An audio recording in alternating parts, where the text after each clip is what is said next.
जय माता दी दोस्तों, तपोभूमि क्लासेस पर मैं अवधेश भदौरिया आप सभी का स्वागत करता हूं। एमपी पुलिस कांस्टेबल एग्जाम की 5 फरवरी की पहली शिफ्ट का एग्जाम एनालिसिस लेकर दोस्तों हम आ गए हैं।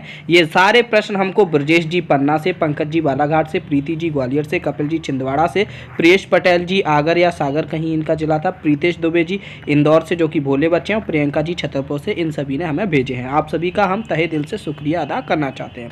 दोस्तों आज भी मैंने जैसा कि पिछले लेक्चर में किया था कि उत्तर नहीं बताए थे।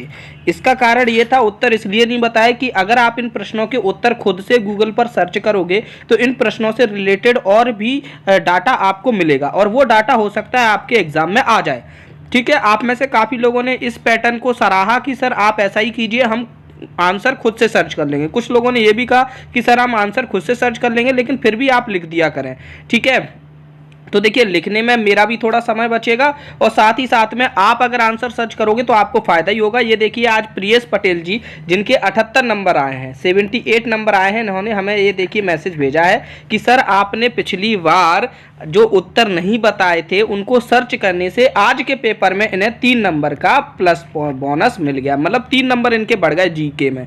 आप समझिए केवल एक दिन की एक शिफ्ट का एनालिसिस इनको खुद ढूंढने से इनके 3 नंबर बढ़ गए। तो सोचिए अगर आपका एग्जाम थोड़ा लेट है और आपने 7-8 शिफ्ट का ऐसा एनालिसिस खुद से गूगल पे सर्च करके कर लिया तो आपको कितने नंबरों की बढ़ोतरी हो जाएगी। दोस्तों मैं ऐसा इसलिए कर रहा हूं, अब कुछ लोगों ने ये कहा कि सर आप आंसर भी लिख दिया करो और कुछ और एक्स्ट्रा डाटा हो वो भी लिख दिया करो। तो देखो डाटा बहुत सारा मिलता है और आप देख रहे हो अनप्रेडिक्टेबल क्वेश्चन आ रहे हैं, यानी कि व्यापम कुछ भी पूछ देता है। अब मुझे लगता है कि अच्छा, मुझे लगा कि व्यापम ये नहीं पूछेगा लेकिन उसने अगले दिन वही पूछ दिया। तो आप क्या है, खुद से सर्च करोगे तो आपके दिमाग में रहेंगी वो चीज़ें। ठीक है, मैं ये नहीं कह रहा कि उन चीज़ों को आप रट लीजिएगा, आपके दिमाग में कहीं ना कहीं स्टोर रहेंगी। और 3-4 दिन की मेमोरी सबकी इतनी अच्छी होती है कि जैसे ही प्रश्न आएगा आपको वो दिख जाएगा।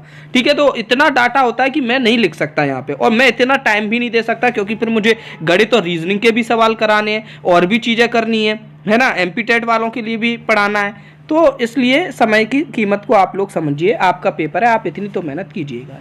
पहला सब प्रश्न है, राजगढ़ को कितने परगनों में विभाजित किया गया था। तो इसका इतिहास समझ लेना पूरा, हो सकता है आगे एक और प्रश्न इस पर आ जाए।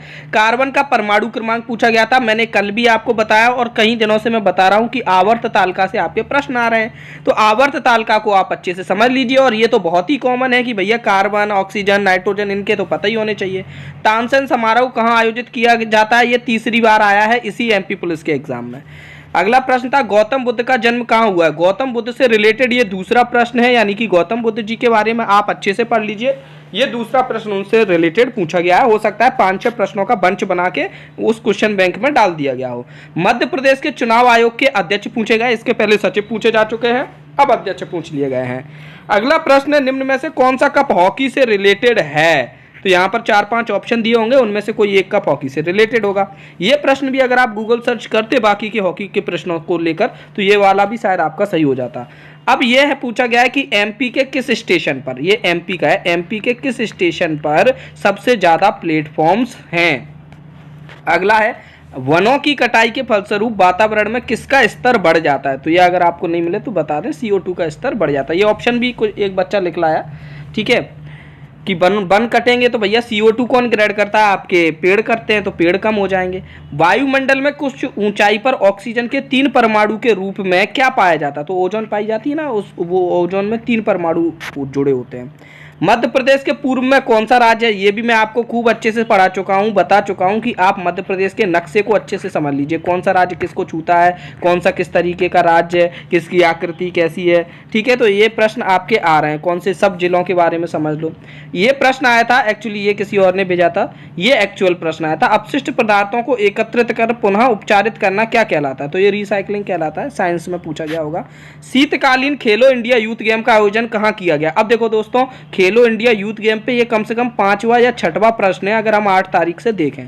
अगर आप पहले ही दिन खेलो इंडिया यूथ गेम का आंसर खुद से सर्च करते तो आप खेलो इंडिया यूथ गेम के बारे में बहुत चीज़ें जान लेते और आपका किसी भी दिन पेपर होता खेलो इंडिया यूथ गेम का आपका क्वेश्चन सही होता। ठीक है, तो अभी भी कुछ नहीं बिगड़ा, अभी इसके बारे में सर्च कर लीजिएगा। शर्करा को क्या कहते हैं, ऑप्शन थे ऐसे माल्टोस, फ्रक्टोस, इस तरीके से कुछ। ग्लूकोज, इस तरीके से। कैप ऑफ गुड होप किसने खोजा? तो कैप ऑफ गुड होप कहाँ है, कैसे है, कौन गया था खोजने, क्या खोजने गया था, क्या मिल गया, ये सारी चीज़ें आप लोग गूगल पे सर्च कर लीजिएगा। महावीर जयंती कब मनाई जाती है? देखिए महावीर जी, जैसे आप ये देखिए बुद्ध जी के बारे में दूसरा प्रश्न आया कि उनका जन्म कहाँ हुआ, महावीर जी के बारे में ये पहला प्रश्न आया कि उनकी जयंती कब मनाई जाती है। एक और प्रश्न आ चुका है, ये भी दूसरा प्रश्न है महावीर जी के बारे में। तो महावीर जी, बुद्ध जी, इनके ये जो भगवान है उनके बारे में आप लोग सर्च कर लीजिएगा। मुख्यमंत्री किसान कल्याण योजना के तहत कितनी राशि दी जाती है? देखिए दोस्तों, किसानों के लिए दो योजनाएं चल रही हैं, एक पीएम किसान सम्मान योजना और वैसे ही मध्य प्रदेश में मुख्यमंत्री किसान सम्मान योजना। आप क्या है अभी मैं बता देता हूँ, इसके तहत 6,000 रुपये मिलते हैं और इसके तहत 4,000 रुपये मिलते हैं। 2-2 हज़ार रुपये की किस्तें आती हैं, इसकी 3 किस्तें आती हैं, इसकी 2 किस्तें आती हैं। टोटल किसानों के खाते में 10 किस्तें, वो 5 किस्तें आ जाती हैं 10,000 रुपये साल के। अब यहाँ पर आप थोड़ा और डिटेल पढ़ लेना कि इसकी क्या एलिजिबिलिटी क्राइटेरिया है, पीएम किसान और सीएम किसान का किन किन किसानों को मिलता है। अब यहाँ एक प्रश्न मध्य प्रदेश के आदिवासी नेता से रिलेटेड कोई था कि कोई हमारे ऐतिहासिक आदिवासी नेता कोई रहे होंगे मध्य प्रदेश के, उनसे रिलेटेड था। जिस किसी का पेपर था वो नीचे कमेंट में बता सकता था क्वेश्चन कैसा है। रदरफोर्ड ने अपना परमाणु परीक्षण किस धातु पर किया? अब देखो दोस्तों, रदरफोर्ड के परमाणु परीक्षण को लेकर ये पहला प्रश्न है और ये टॉपिक ऐसा है कि इससे 2-3 क्वेश्चन और बनाए जा सकते हैं। तो आप रदरफोर्ड का परमाणु परीक्षण देख लेना कि कैसा था, किस किस चीज पर उनने किसकी सीट पर बमबारी की थी, किसकी बमबारी की, फिर क्या परिणाम आए, ये सब पढ़ लेना। कायथा का संबंध किस जिले से है? तो इसको भी ध्यान से देख लेना, इंपॉर्टेंट है। असगरी बाई का संबंध किस क्षेत्र से है?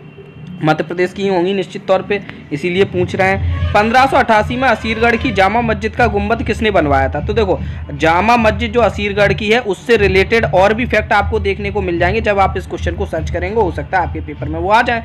भारत का शून्य कार्बन उत्सर्जन का लक्ष्य किस वर्ष तक था? इसको जब आप सर्च करोगे तो पता चलेगा कि शून्य कार्बन उत्सर्जन का लक्ष्य कौन सी मीटिंग में कहाँ पर अपन ने लिया था, ठीक है, अब वो कौन सी संस्था थी, तो इसका भी काफी फायदा आपको मिलेगा।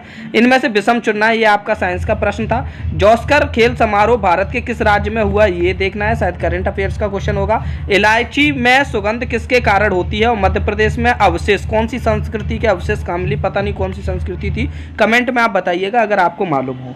तो उम्मीद है दोस्तों आपको ये लेक्चर समझ में आया होगा, पसंद आया होगा। मैथ और रीजनिंग के सवालों को हम लाइव हल कराते हैं डेली रात को 10 बजे। और इन क्लासेस की अगर आपको पीडीएफ चाहिए तो पीडीएफ आपको कहाँ मिलेगी? टेलीग्राम पर @तपोभूमि TAPOBHOOMI @तपोभूमि सर्च कीजिएगा तो आपको इसकी पीडीएफ मिल जाएगी। साथ ही साथ जो लोग भविष्य के एग्जाम्स के लिए हमसे जुड़ना चाहते हैं व्हाट्सएप प्रोग्राम से 8839449109, यहाँ पर आप अपना नाम, शहर का नाम व एग्जाम लिखकर हमें भेज दीजिएगा, हम आपको अपने ब्रॉडकास्टिंग लिस्ट में ऐड कर लेंगे।